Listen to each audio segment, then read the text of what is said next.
Facilidade multifuncional verdadeiramente está oferecer uma variedade de serviços. Ora, nós precisamos aqui, e não quer unicamente a facilidade paga serviço não of AZV. Para tem bom comida também tem. Você está parte dessa aqui. Também tem lugar atrativo, tem uma fanobo. Nós temos atualmente, está 13, flow de gente, sim, pero nós está confiar que ora que o belastingkantoor dentro e ora nós vai lá contigo mais movimento de edifício, sim.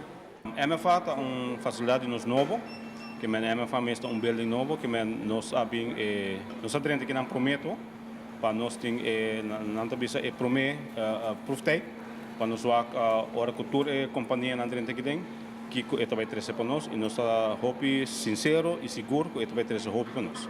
Well, nós comida não tá criollo enkele, não tá basar e comida não criollo, bane tur gente conhecer na Aruba, e den Caribe, pero também nós tá pondo touch de comida não internacional, no sentido que se bambisa tem grupo de gente que bem come, não por bem come algo criollo, pero tem 2, 3 gente que gosta algo mais internacional, não vai para lasanha, não vai para salada também, porque nós tem healthy choice também. Dus enkele receita local que nós está curva de please turgende mesmo momento com a variação de comida que nós temos.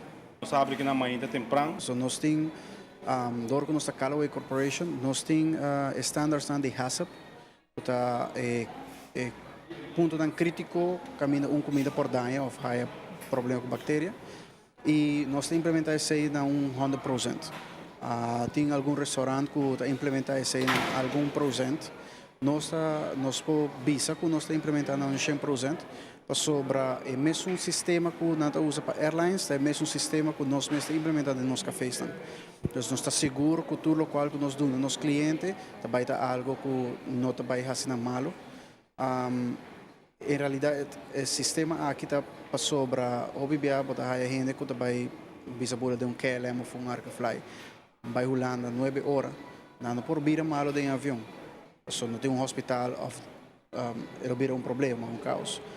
Mesmo sistema nós temos implementar para nós comida, dor quando nós trabalhamos em mesmo DAC, nós temos implementar mesmo coisa que nós comida não crioulo que nós põe para a festa. Local que nós papel de hazap, nós temos essa segurança de comida, que é uma garantia que a comida está limpa e saudável. Isso é seguro, nós não temos dúvida nisso aí.